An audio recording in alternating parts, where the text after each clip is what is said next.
Hi, my name is Mark, and as you can see, the scenery is a little bit different today. It's like the 5th time I tried to record this video. Today, the electricity at my house just keeps coming and going and coming and going, and every time we get electricity for like 20 minutes, I'm like, okay, we're probably fine. And I try to record the video, I press record, and after a while of me talking, everything just goes down. So because I don't really have access to my DAW nor my usual recording setup, and I can't really play electric, I thought, okay, let's do the same video I was trying to do before, but this time let's just do it acoustically. And also because there's no electricity, there's no light, so I came to this side of the room so that I can get some natural light of some sort. And some of you may be thinking, oh well, but you could have just recorded the video another time when you actually got any electricity going around. And even though that sounds like a good plan, I don't really have much time this week to record videos, so I'm recording this now however I can, and I hope I have time to edit it later, or I hope I at least have electricity to edit it later. But that's a problem for future marks, so let's really not worry about it. But getting back to the video itself, as you were probably able to see by the title and or thumbnail of this video, we're talking about the minor ninth, because, well, even though we like to add ninths or seconds in our chords, by the way, for those who don't know what a ninth is, basically when you play like, I don't know, a C major scale,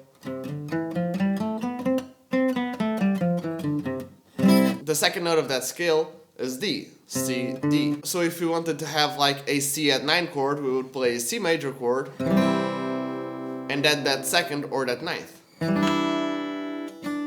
In this case I added it here, on the 3rd fret of the 2nd string.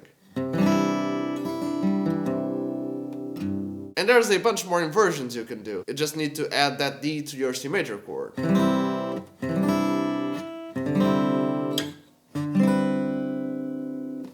All of those are C at 9s. The last one was the C major 7 at 9, but still C major with an at 9. Probably the most common position for an at 9 chord would be this one. In this case, C major at 9. If you want to do a C minor at 9. And these chords aren't really in any way uncommon. You probably play them like, even though we're not really playing the thirds, we can pretty much assume these are C sharp minor at 9, A major at 9, B major at 9, and F sharp minor at 9. And usually composers and songwriters like these ninth chords. They're just like your regular minor chords and your major chords, but they add this little spicy dissonance here and there, which along with the chord sounds cool, I guess. Even though there's this rub here, in the context of the whole chord, it sounds cool. So like I mentioned before, it's not really uncommon for composers and songwriters to use these sorts of chords.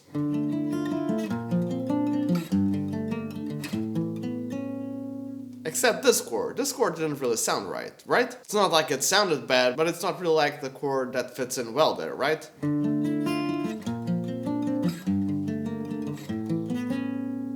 Even though you can make it work, it's not really the chord that's supposed to be in there. It's because in the case of this little chord progression I made, we're in the key of D harmonic minor. Again, for those of you who know theory, you'll probably know about this, but basically since we're in D harmonic minor, these chords that we were playing, D minor, B flat major, G minor, and A major, we can add the ninth to all of those chords. But when it comes time for this ninth doesn't really fit in properly. It's because we have another type of ninth. If you look at our D harmonic minor scale, we have the notes D, E, F, G, A, and B flat. The ninth or the second or the note after A is a B flat, not a B. So like I mentioned before, there's another type of ninth, the flat ninth, like in this case. That's why when we played this A major at ninth, even though it didn't sound terrible, it didn't really sound like it fit in with the song. If we go back to C major, the minor ninth is the same thing as your regular ninth, 1, 2, 3, whatever, but you flatten that ninth. So in the case of C major, if we wanted to play like a C major scale with a flat ninth, we would play something like this, with a D flat instead of a D.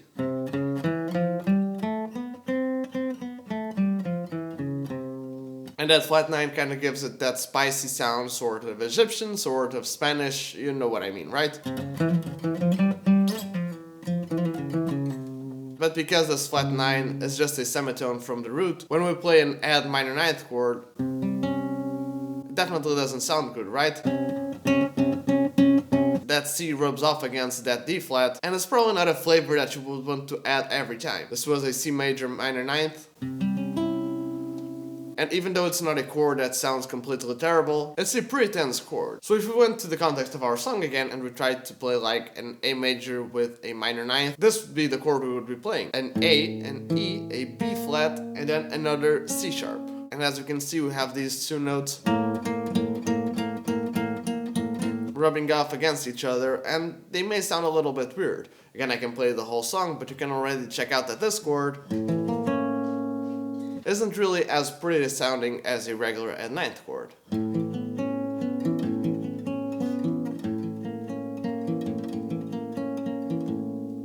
But let's check it out along with the rest of the chords and see what we end up with. First, just regular minor and major chords, and then the major and minor chords with their ninths.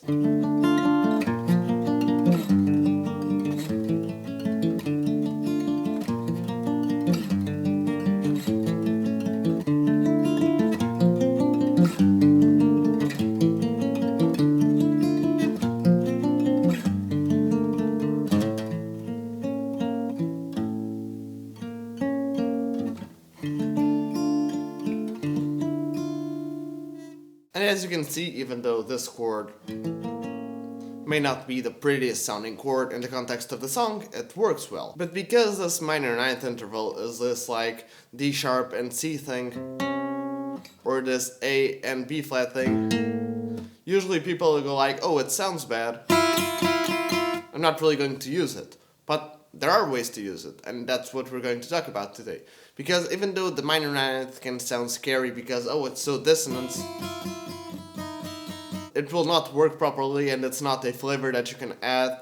Well, it's like spicy food in a way. Even though spicy food in theory sounds unappealing, like why would you want to eat food that burns your tongue tasty thingies? But after you eat spicy food, if it's in the right context, it might work alright. And it's the same thing with the minor ninth chord. Like I mentioned before, I'll show you a couple of ways to use this minor ninth interval thingy. But before I do, I just want to say, if you can, please subscribe to my channel. As you're probably aware, YouTube acts a little bit weird. Even if you subscribe to the channel, the channel's videos may really not show up in your subscription box. And even if you ring the little notification bell thingy below, you still really may not be notified of that channel's content. So if you want to stay tuned to my videos, not only do I suggest subscribing and turning on all the notifications, but also follow me on social media.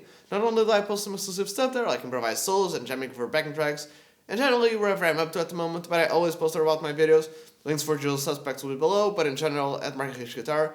And since you're down there, please consider leaving a like and share this video on social media. I'd highly appreciate it. But getting back to the video itself, one of the ways you can do it is modally, like we were talking about before in this chord progression of D minor.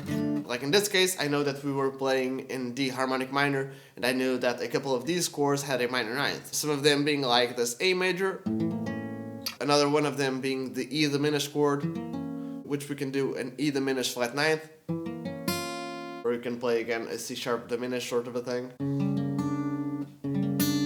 And again, modally it works fine because that's how it's supposed to work. And even though it might sound dissonant, it has a purpose. If it's in the scale, you can use it. But if you're into theory and or jazz or something like it, many times we add notes that really aren't in that chord or in that scale to make it spicy. Like, I don't know, if we're playing in C major and we're playing a 2-5-1,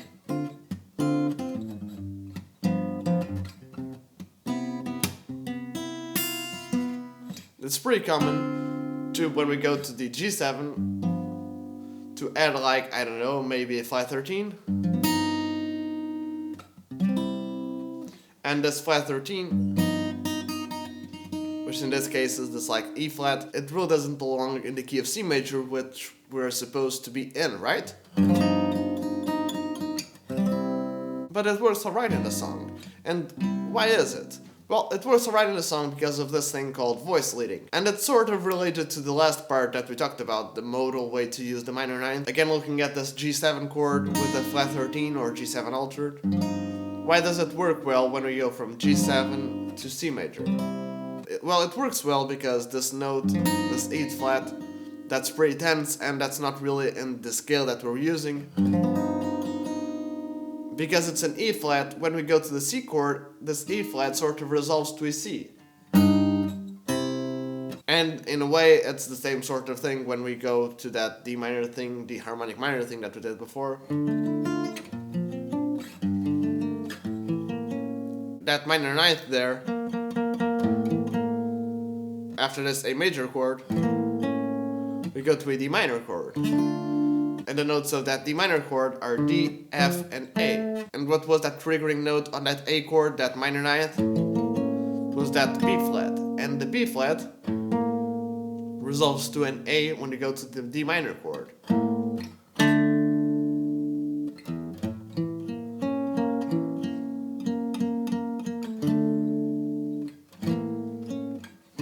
Again, this is what we call voice leading, and we don't need to use it with the minor ninth, we can use whichever note we wanted to. For instance, we could even use, like in this chord progression thingy, instead of doing an A major minor ninth, we can do maybe an A major 7.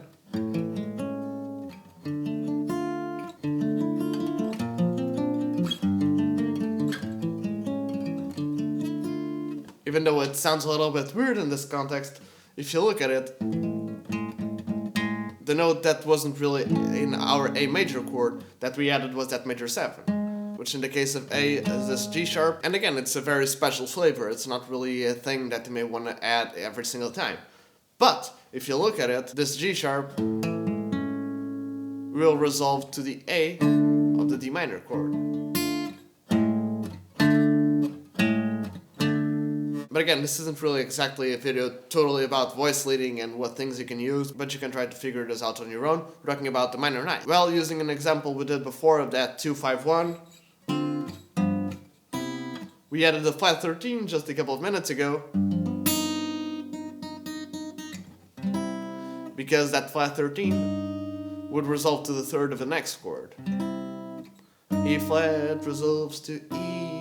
If we want to be extra spicy, we can add the minor ninth to some of these chords. It just needs to make sense voice leading wise when we go from one chord to the other. Like again, when we go for that G7 will resolve to a C major, right? So what is the flat ninth of G? Well, the flat ninth of G is that A flat. If we want to use the minor ninth in the G chord in a way that doesn't sound completely jarring, voice leading wise we need to check out if in the C chord, the chord that comes after the G chord, if there is a note that's like a semitone or 2 semitones apart of that flat ninth of G. Again, that may be a little confusing, but if the flat ninth of G is at A flat, we gotta see if there's a note close to that A flat that's in the C major chord. In this case, in the C major chord, we have that G. That flat ninth at A sharp, when it goes to C, will resolve to a G, which is that nearby tone.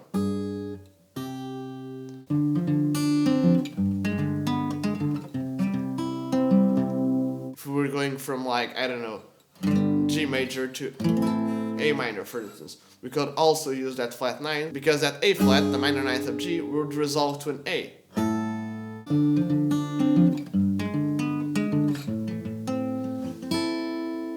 Again, every time I use that minor at ninth chord, it served the purpose. Even though, again, it's a very jarring sound, that dissonance helps with the resolution to the next chord. Again, with every action, there's a reaction. Every time I have dissonance, it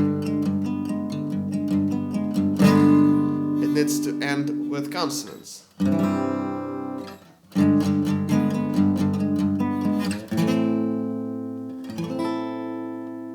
And again, these are a couple of examples, but there isn't really a limit to this. If you think it sounds good, well, you can keep it. Again, voice leading is present in the modal stuff like I mentioned before, even without being with the minor ninth chords. It can be just with the regular add ninth chords. For instance, in like the harmonic minor song, just in these first two chords, this ninth of D can be creating a little bit of dissonance, to then resolve to the fifth of the next chord. So yeah, even though there are a bunch of ways you can use this minor ninth interval in a way that doesn't sound completely wrong, this is the approach I like using. Again, this voice leading stuff, it's pretty useful because when you think about it, if you use this sort of approach, every note in a chord matters. It's there for a reason. Even if you just think about like, I don't know, any like pop song blend chord progression thingy, like, I don't know,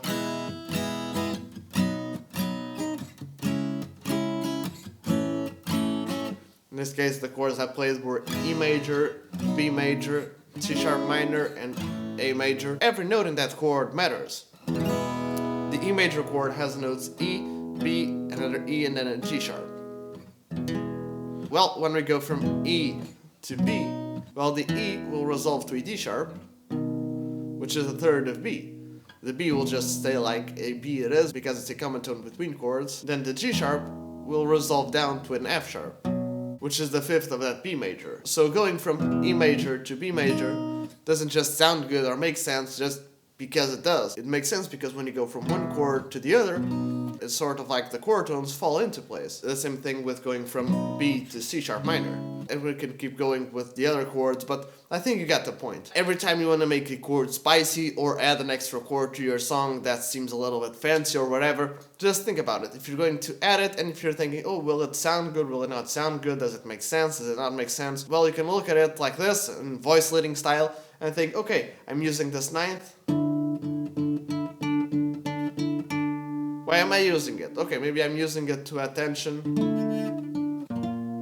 to go to the next chord. And that's like that with every note you can think of. Like you could probably tell in the G to C or in the A to D minor. It works better on 5-to-1 resolutions or while using these fancy extensions in like dominant chords. But you don't really need to. You can use it in any other chord like I mentioned before. It can make sense. You just need to work it out. And again, you may think that's interesting or not, or that it makes sense or not, but hey, that's pretty much what this is about. You really need to use your ears and think, okay, does this work? Does this not work? Does this make sense? Does this not make sense? Is this a thing that I should use or not? Not just add it to my song because, oh, it's a fancy extension. I can use it just because I feel like it. I don't even know what chord I played there, but it didn't really suck as much as I hope it would. So yeah, that's pretty much it. Again, sorry if this video sounds a little bit rushed because it actually was, and like I mentioned before, I had troubles with the electricity, and as you can probably check out, the electricity hasn't really come back yet. But yeah, I hope you enjoyed the video. Again, if you have anything to add to this discussion, or there's anything I missed, or something I should have said, something that you agreed with, something that you did not agree with, just leave it in the comment section below, and I'll either respond to you in the comments, or I'll address it in some other video. But yeah, I think that's pretty much it. Again, thank you so much for watching. Don't forget to like, comment, subscribe, turn on all the notifications, follow me on social media, and if you can, share this on social media, I'd highly appreciate it. Again, I have some other videos that you may want to check out. Again, I do lessons like this, but I also do some other videos, like I mentioned in some videos that I did before. I'm trying to sort of not just do lessons or just do videos for the sake of it, just really doing videos that I think are interesting. So yeah, if you enjoyed this video, there's probably some other videos that you can check out. But again, I won't really bother you much more. I think I've been probably rambling till now. So yeah, let's just end it with this. Cheers!